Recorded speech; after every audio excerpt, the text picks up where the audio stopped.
Hello, I'm Katie Wilson and you're watching A News. Let's take a look at today's top stories.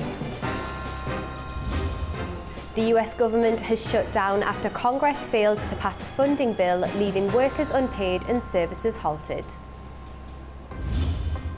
At least 69 dead and dozens injured after a powerful earthquake strikes the Philippines. And Afghanistan's internet is restored after a nationwide communications blackout.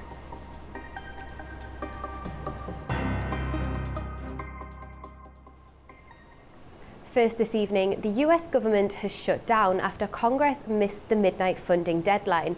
Lawmakers failed to reach a deal, with both parties blaming each other. Non-essential services are suspended and thousands of federal workers are now without pay. The United States government has officially entered its 15th shutdown since 1981, after Congress failed to pass a funding bill before the midnight deadline on Tuesday night. The Senate had debated a temporary spending bill earlier that day, hoping to avoid a shutdown. But lawmakers were unable to agree on it, as no real negotiations took place. Republicans and Democrats blamed each other for the deadlock. Democrats wanted to include extended healthcare support in the funding bill, but Republicans argued that the issue should be handled separately.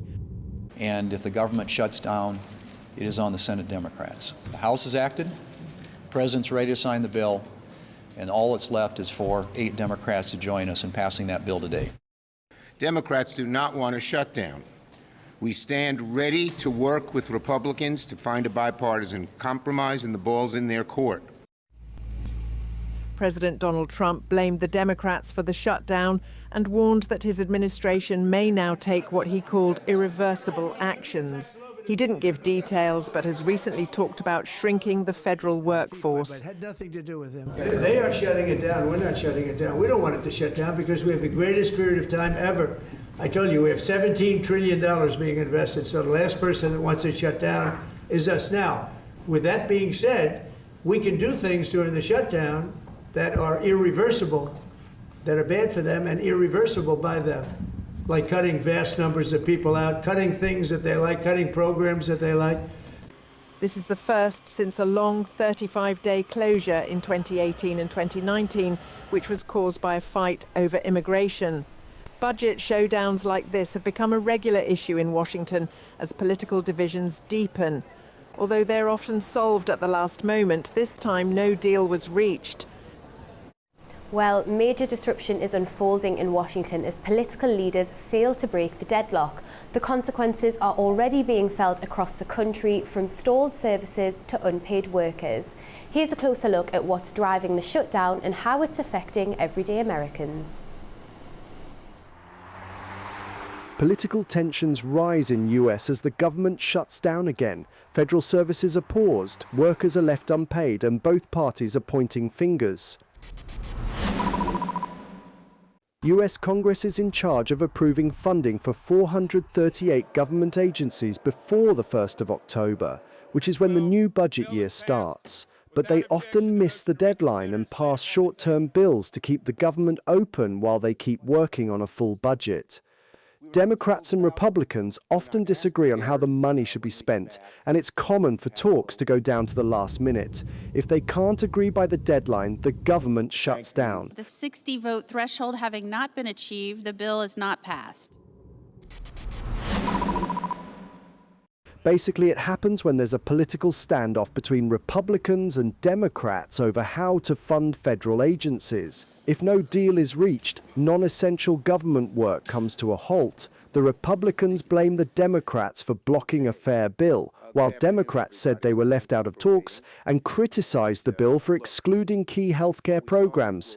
These political fights have increased under President Donald Trump, who has cut government agencies, reduced staff, and held back money approved by Congress.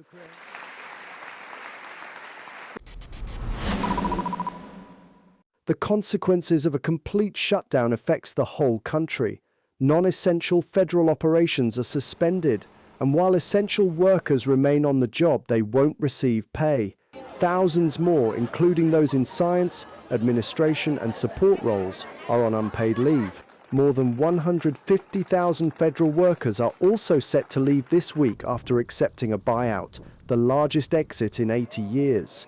Key services such as food aid, preschool programs, student loan processing, food inspections, and national parks are now on hold. Airlines are warning of possible delays due to reduced staffing.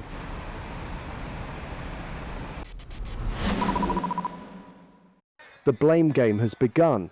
The Democrats blame the Republicans for not including additional healthcare subsidies in the spending bill, and President Trump placed the blame on the Democrats, warning that the shutdown could lead to what he described as irreversible actions. Though he didn't elaborate, Trump has recently spoken about downsizing the federal workforce, an idea that could now take shape as the shutdown continues. European Union leaders met in Copenhagen on Wednesday ahead of an EU summit. The discussions focused on proposals for a drone wall to protect the continent following incursions by unidentified drones into Danish airspace. The summit will also consider a proposal to use Russian assets frozen in Europe to provide a €140 billion loan to Ukraine. Several European countries have pledged troops and anti-drone systems to support Denmark. Leaders have accused Russia of violating European airspace with drones over Poland and fighter jets over Estonia. Denmark is also hosting the 7th summit of the European political community this week. With enhanced security measures in place, leaders from across Europe and non-EU countries will focus on support for Ukraine, regional security challenges, and strengthening the continent's resilience. Denmark is ready to welcome European leaders as it hosts 2 meetings in Copenhagen this week. Today, an informal European Council takes place, followed on Thursday by the 7th summit of the European political community. Security in the city has been tightened after recent drone sightings near sensitive sites. The European political community brings together 47 countries, including European Union members, the Balkans and the Caucasus. It meets twice a year, alternating between EU and non-EU hosts. This week's agenda will focus on support for Ukraine, Europe's security situation, and ways to strengthen resilience.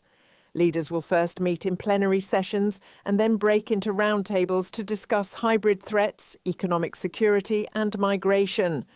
The last meetings were held in Tirana, Albania, where leaders focused on security, competitiveness and mobility. The next gatherings will take place in Armenia and Ireland next year.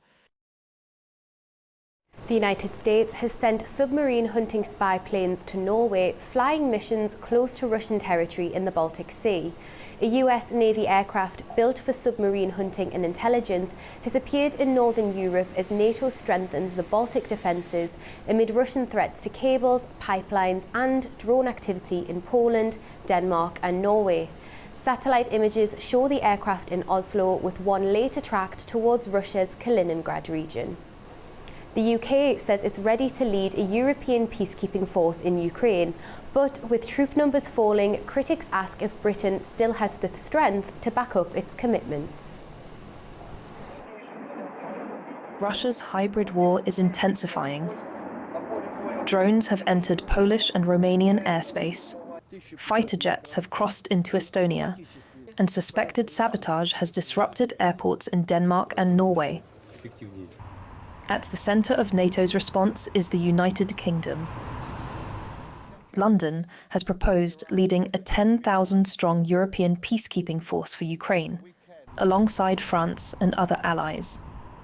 Such a deployment could deter further Russian aggression if front lines freeze, but it would place huge demands on personnel and equipment. The UK's armed forces are already stretched. Army has shrunk from nearly 110,000 soldiers in 2010 to around 73,000 today. Not enough to fill Cardiff's Principality Stadium. Defence chiefs warn the entire army could be expended within a year if it fought a war on the scale of Ukraine's conflict. Even the head of the army admits it won't be ready for a major fight until 2027. Equipment is ageing.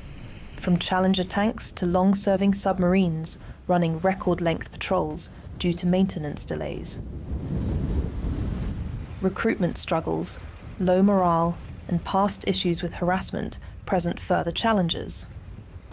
Analysts warn that Britain could run out of ammunition and spares within weeks of a major conflict, with limited air defence systems to protect key bases or cities. As the United States minimises its role in European security and pivots to Asia, the burden falls more heavily on Europe itself. Britain retains nuclear deterrence, advanced technology, and a central NATO role, but sustaining long deployments in Ukraine or elsewhere would test the limits of its armed forces. Russia has carried out fresh strikes on Ukrainian cities, leaving people dead, dozens injured and widespread damage. From Dnipro to Kharkiv, officials say homes, markets and offices were hit.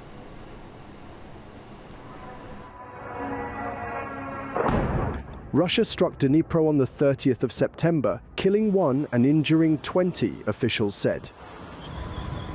Emergency video showed smoke, damaged cars and firefighters at the scene. Governor Serhiy Lysak said the strike hit the city centre while people were at work and children at school. He added that an office building and dozens of cars were damaged. In a separate overnight attack, a Russian bomb hit Kharkiv, injuring 6. 5 of them were taken to hospital, Regional Governor Oleh Shinohubov said. Mayor Ihor Terekhov said fires spread through a market and nearby residential buildings. Images showed firefighters battling flames through the night. Kharkiv and Dnipro have faced regular strikes since Russia invaded Ukraine in 2022. Both sides deny targeting civilians, saying they aim at military infrastructure.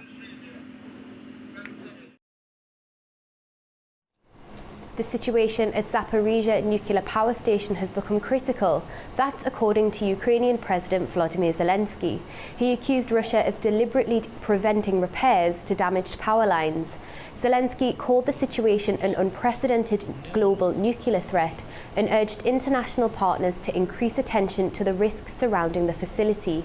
He said the plant was never designed to operate in this mode for so long, and one of the generators has failed already.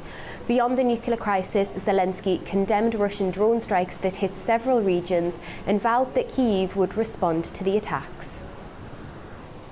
Well, on Tuesday, Ukrainian troops held drills near the front line in Kharkiv. Soldiers trained with a Russian-made armoured vehicle, now adapted for their use. Ukrainian soldiers carried out tactical training in the Kharkiv region on Tuesday. The exercise took place near the front line, where troops manoeuvred with a Tiger armoured vehicle. The Tiger, a Russian four-wheel drive designed for infantry mobility, has been adapted for use by Ukrainian forces. Crews practice battlefield manoeuvres, testing speed, positioning and coordination under combat conditions. The drill was aimed at sharpening readiness and resilience in one of the most contested areas of the war. The drills highlight Kyiv's focus on mobility and rapid response, as soldiers prepare for the possibility of renewed offensives. Over to the Philippines now, where an offshore 6.9 magnitude earthquake has killed at least 69 people late on Tuesday. The city of Bogo and other affected towns declared a state of calamity. The epicenter was about 12 miles northeast of Bogo in a coastal city of about 90,000 people. Officials reported the collapse of a commercial building and a school.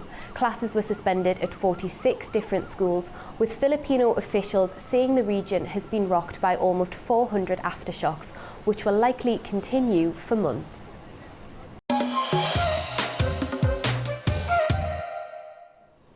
Welcome back to A News. Now, Europe's leaders are gathering in Copenhagen to thrash out how to ramp up the bloc's defences and, crucially, where to find the cash.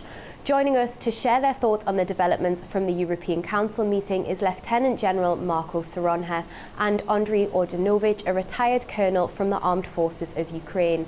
Thank you for being with us, gentlemen. Now, Lieutenant, I'd like to start with you, as Copenhagen is hosting two major European summits this week, but the main talking point has been the security concerns, hasn't it? Good afternoon, Katie. Good afternoon to our colleagues from Ukraine. That's true. So the events of the drones in Poland and in Romania and after in Denmark and in Norway put in the table the needs for making some efforts to try to build the anti-drone capability. It's something that is not easy for the NATO European countries, because there's been a lot of years building normal conventional capabilities, and the changes that the Ukrainian-Russian war bring to the military doctrine are changing every day, and that has not been easy for the Europeans to try to start doing something in this, even for the industry. It's difficult. So, but nevertheless, it's important to joint efforts, especially with Ukraine, of course, because it's the country that is in state of the art in the anti-drone warfare, and so it's important to build that capability. I don't like very much the word drone wall, because we need anti-drone capability for several layers. It's not a wall, because sometimes we tend to think about the Berlin Wall or the Iron Curtain. We need a 36 degrees capability to fight against the threats posed by drones, and that can come from. And you have seen that in Denmark. The drones are not coming from Russia mainland, maybe from Kaliningrad, but most probably from ships, and other. And even we know that the hybrid war that Russia is conducting against Europe, it is not a new thing. It's something that has started a long time ago, after the Crimea, the issue of the Crimea. So we need to and we have intelligence that say to us that Russia is using gangs and criminal groups inside Europe to conduct that hybrid war. So most probably in some places, in some countries where you have seen drones, even in France and other places in Germany, are not the Russians directly that are operating the drones. They have proxies inside our territory. So the fight against drones, the anti-drones capability, is something that should be built in an integrated way, using the adequate capabilities, because the experience that we had in Poland, using AMRAAM missiles from F-16s. Now let's bring in Colonel Ordinovich here. As you mentioned, Ukraine has that experience of drones. In your view, how concerned should Europe be about these recent drone incursions? In my opinion? Yes. Yes, in my opinion, it is a crucial issue right now. As you know it from the battlefield, mainly 80% of casualties are coming right now from the tactical application of drones. The long-range drones also are helping us to reduce the war machine from Russia. And our experience of scaling up the drones production could be very useful for European countries, and we started already to negotiate and consult some European country. For example, like our Polish colleague, after this incursion, immediately refer their attention to us, and we sent some mobile training group in order to explain how we are dealing. We are not 100% successful because Russians are changing tactics, procedures, as well as the components of the different drones, including this Iranian, and they're using some sophisticated equipment from a Western country, which received this equipment and components from the black market. And we also sent our mobile training group and expert to Denmark to share with them our experience how to deal it. But mainly, as General already mentioned it is very important to have multi-layers defense from the tactical to strategic level, because they're using proxy for sure, and it was number of confirmation from our intel, from Western party intel. It could not be from the mainland. For them, it's very difficult. They could use only eastern part of Ukraine, in more deep to Europe. They will use for sure some proxy, or even civilian or military ships from the Baltic Sea or other Adriatic Sea. It depends. They are planning hybrid war. They would like to undermine the unity of European Union.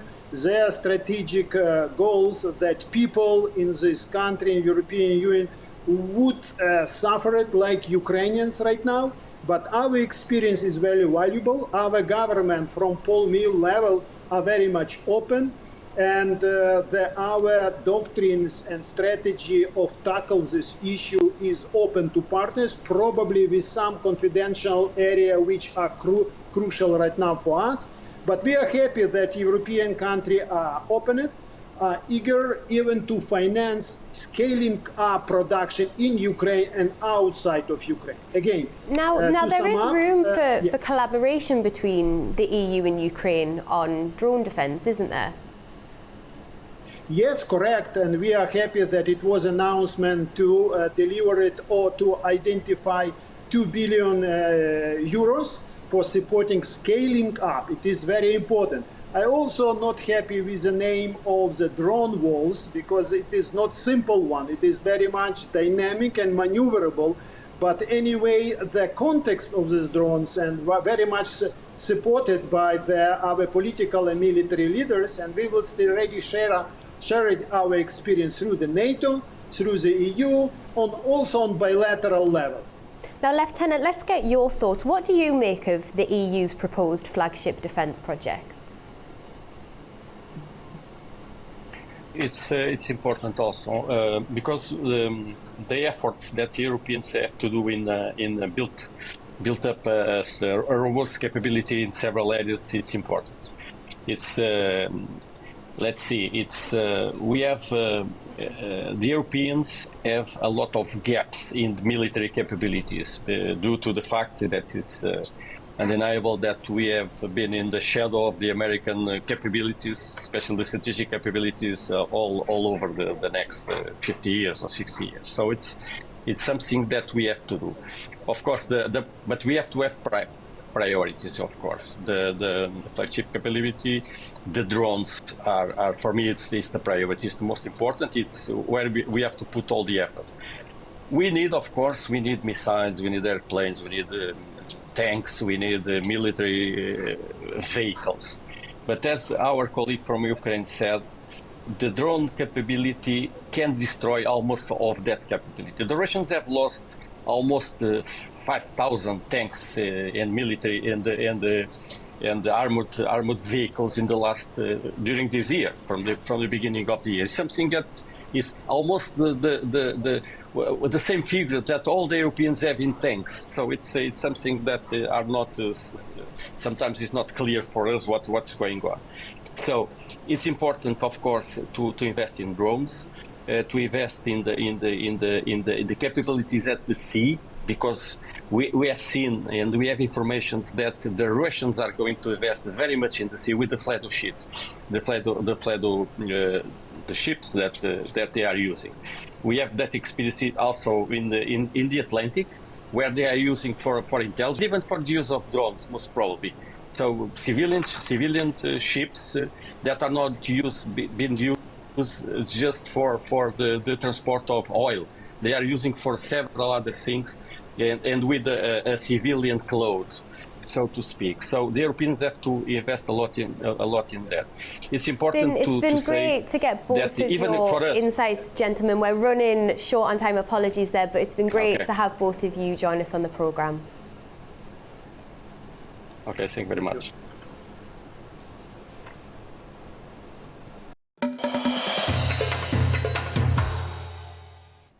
Welcome back to A News. Now, let's take a closer look at the key stories shaping the region. As reports come in that public internet and telecom networks have been restored in southern Afghanistan, the blackout has left more than 43 million people offline. According to reports, the Taliban ordered internet and mobile phone data services to be cut across the country with no explanation. Our correspondent Tamim Bahis has more from Kabul. The shutdown began Monday evening with no explanation from Taliban authorities. The impact has been severe, disrupting businesses, halting financial transactions, cutting off remittances from abroad, and grounding international flights. Healthcare centers, humanitarian operations, and even earthquake relief efforts are struggling to function without communication lines. The UN says it has lost contact with aid workers in quake-hit eastern Afghanistan, where displaced families in makeshift shelters now face winter without enough support. Human rights groups have condemned the blackout, warning that the move cuts Afghans off from education, healthcare and vital aid, while silencing reports of ongoing rights abuses. Women and girls already banned from schools beyond primary level are among the hardest hit, as online learning has become the only option. The UN mission in Afghanistan and international envoys, including Britain's special representative, have urged the Taliban to restore connectivity immediately. They warn the blackout is having damaging consequences not only inside the country, but also on global travel and humanitarian operation. Well, as the nationwide communications blackout cut off all contact, Afghans living overseas had tried desperately to reach their families, gripped by worry and uncertainty. Let's take a look. In Paris, 21-year-old Atif Solosi stares at his phone, refreshing the screen over and over. Since Monday evening, there has been nothing. No messages, no calls, no updates from his family in Laghman province. He's one of many Afghans living in Europe who say they're nervous with no news from their families after internet and mobile phone services were cut by the Taliban in Afghanistan. It was Monday. Last Monday from 5 o'clock, the internet was everything is closed. No one have contact with the family. There's a big happen. No one don't know about the family. It's closed, you know. What happened is there. We don't know nothing. Around the world, Afghans are living through similar moments of fear and uncertainty. On Monday, internet and mobile networks across Afghanistan collapsed to less than 1% of their normal levels, according to the global internet monitor NetBlocks. The Taliban imposed a nationwide communications blackout, severing mobile, internet, and satellite TV services. Atif last spoke to his relatives on Saturday. Since then, every attempt to reach them has failed. I don't have contact because many times I call, the internet was, is closed. You have nothing option in there for the calling. We call also by number is also closing. You have nothing. In Paris, Wali Ahmadzai is facing the same silence. He is waiting for a message, a missed call, any sign from home.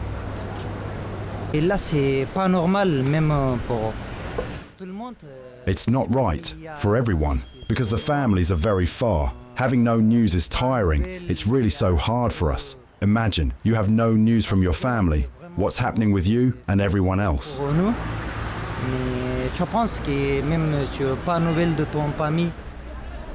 For Afghans abroad, days are now measured by unanswered calls and fading hope. As the blackout stretches on, the distance between them and their loved ones feels wider than ever.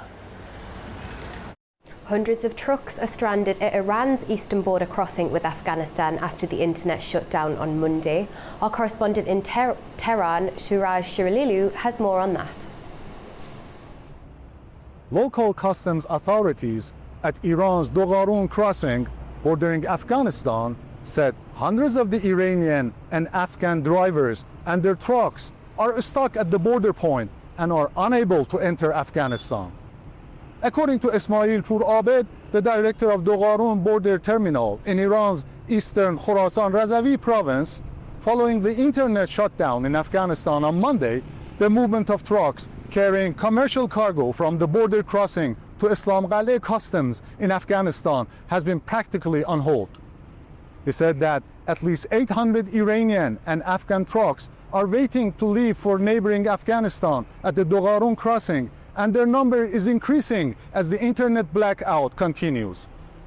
The Iranian customs official added that the Afghan officials allowed in about 40 trucks, but closed the gates again, stranding the trucks on the Iranian side.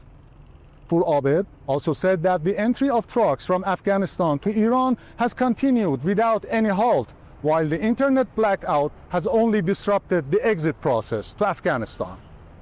The Dogharun border and customs terminal, located 18 kilometers from the city of Taibad, which is adjacent to Afghanistan, is one of Iran's top 5 cargo terminals.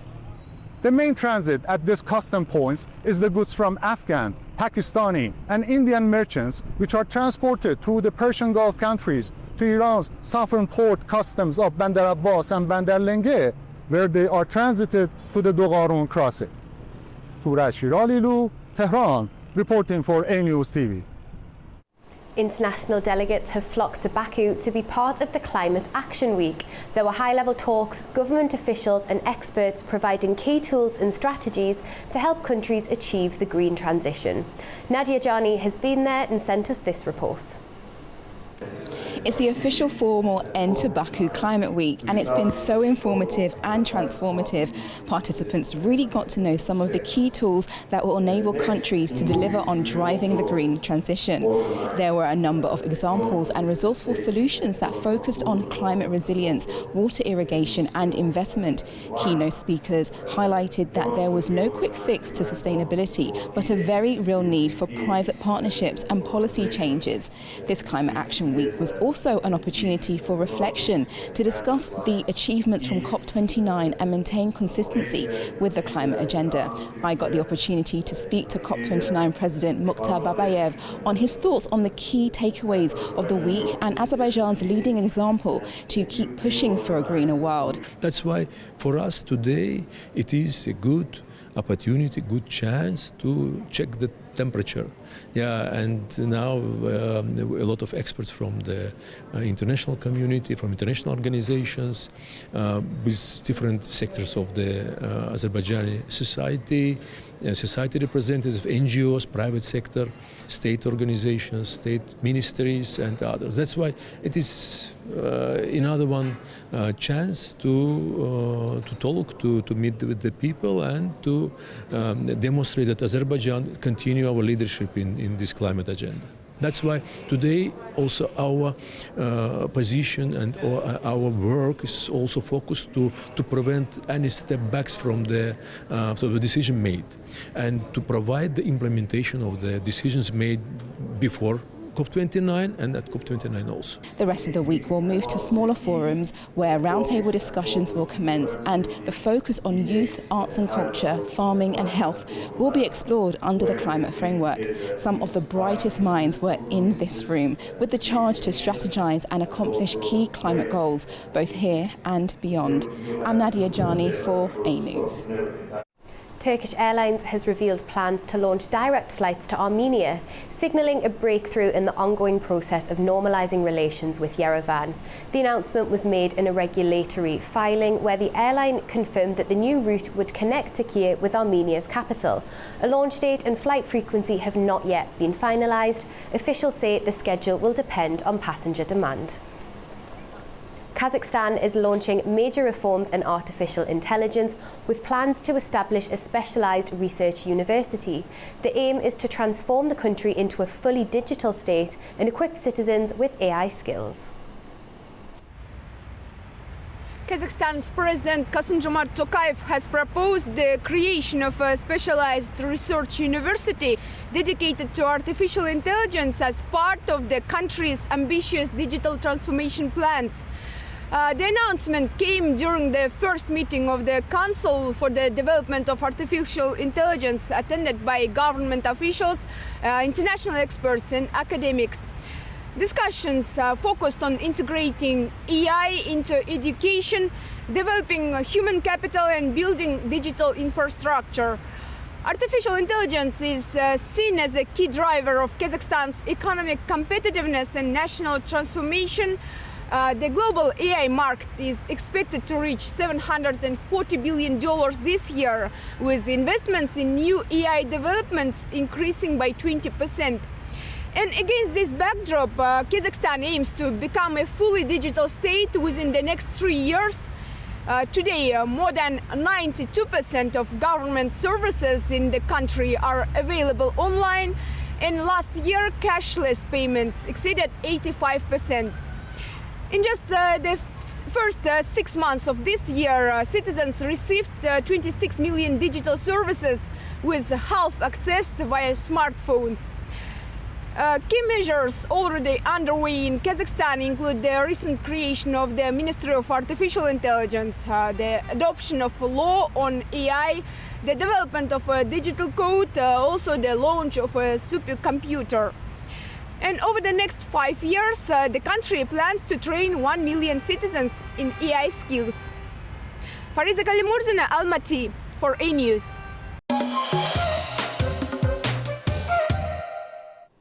Welcome back to A News. Day 3 of Climate Action Week has wrapped up today in Baku.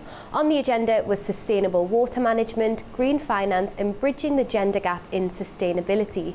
Joining us to reflect on the day's events is Kostis Geropoulos, Director of Energy, Climate Policy and Security at NA Global Media. Thank you for being with us. Now, can you give us an overview of the main talking points from today? Well, the main points were also very important in the sense of, water scarcity. Azerbaijan, being on the coast of the Caspian Sea, has already experienced the drop of the water level.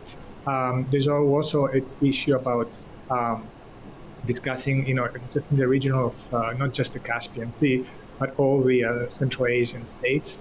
It was a very important issue in terms of sustainability. And also because, this is kind of experiencing the first effects of climate change in the region. I also participated in a panel this afternoon, which is very important in the sense of transportation and in terms of financing more sustainable transportation, because transportation is responsible for one of the biggest parts of CO2 emissions. Part of the discussion was the middle corridor and financing, sustainable transport routes across the region from Kazakhstan through Azerbaijan to Georgia and into Europe. Participation was also from the Azerbaijan Railways, even though the railway connection is very limited in terms of its contribution to CO2 emissions. But it can help becoming a lot more efficient and becoming more sustainable. Now, you mentioned the Caspian Sea earlier. That's been a big focus this year, hasn't it? Yes, absolutely. And I mean, being here in Baku, actually, I'm just still on the sidelines of the conference. It just wrapped up about half an hour ago. You can see that from my recent visit to Baku that the level has dropped quite considerably, and that was an issue also when I was in Kazakhstan, and during also the conference there with when they addressed the issue of water management and the overall Central Asia. And what are some of these approaches to water conservation, irrigation efficiency and water management that were discussed today? It was one of the key points is obviously water conservation and water management. In order to make it a little more sustainable, it's also an issue of informing the public as well, but also in terms of overall, because also there is a lot of hydropower in the region, and there is but they have to discuss about the water resources and across the borders. But it was not just, obviously in Central Asia. This issue is a global issue. We have this issue in Africa and all over the world. So, this the Climate Week brings together. It's a global event and brings together all the panelists and top-level decision makers from around the world. And you mentioned this is a global event. Do you think other countries can learn lessons from the Caspian Sea and the approaches to that? Yeah, absolutely. And I think that the Caspian Sea is so vital to Azerbaijan and the whole region and all the countries that there is no alternative. It has to be protected, and I think that all the countries are realizing that. This event also again is happening right after COP29 and before COP30 in Brazil. So a lot of people are drawing lessons or planning to continue this discussion in Brazil in a few weeks' time. So a lot of people that are here are people who have already been to the Climate Week in New York and at the UN talks. So this is kind of a continued conversation. There were people from Africa that I talked to, and they're also very concerned about water conservation, but also more sustainable finance for green energy, and also in terms of as I mentioned, hydropower is a big part of it here, but also in general conserving the resources. And what do you think are those key takeaways from today that are going to be taken forward to COP30 in Brazil? I think the most important thing is the sustainability of resources, and it's also in terms of it's a continuous dialogue from COP29 to the event in Belém. So it's going to be, it's basically drawing a plan until the upcoming talks. But it's just water conservation. It's also the whole sustainability of the planet, and in terms of sustainable energy, just basically conserving all the resources. And so, from day one to day three, today was the focus on water energy, but on water resources. But we've seen also sustainable transport. We talked about yesterday about renewable energy. So all these aspects is not just one aspect. All of them are going to be together in terms of carrying on what was decided during COP29. And it's not one country. Multilateralism was the key issue, and everybody was kind of bringing this up together, because we've seen recently that every country, many times they have their own agendas and they're having their own priorities. But multilateralism is really key if we want to reach common goals, and all this. It's a common planet, and also they want these common water resources. And I guess that applies to the Middle Corridor, as you see, and those other transport projects that were discussed. Yeah, and this afternoon the Middle Corridor was actually a key part, and Azerbaijan Railways presented a map with, even though Azerbaijan is a small part of the Middle Corridor, this Middle Corridor cannot happen without Azerbaijan. And they were already talking about electrification and how this part of the corridor is going to be all AC cars, and it would be electrified and very sustainable. And the plan is also to make the, it was a joint session with digitalization. So it's important for all countries to be, to be compatible, from Kazakhstan to Azerbaijan to Georgia, on to Turkey, and then on to Europe. So there is already a lot of cooperation between the countries, and then it's also important that, as I mentioned earlier, I mean the railways are not contributing so much on CO2 emissions, but they can actually help reduce them by making trade a lot more efficient, and also cutting times of cargo, and having electrification. So in that respect, even though their contribution to CO2 is very small, they can make a big difference in terms of cutting rail times and cutting overall trade between Asia and Europe. So middle core is very important, and now with the Azerbaijan and Armenia after the resolution, there's a possibility of the Zangezur corridor, which is going to make it a lot more faster and more efficient. And we saw recently with the involvement of the U.S., that there's possibility for more investors coming in and pushing that forward. All very exciting, isn't it? Thank you so much for joining us and sharing your reflections from the day's events. Sure, thank you. That brings you up to date with world news for the hour. Thank you for watching and stay tuned to A News.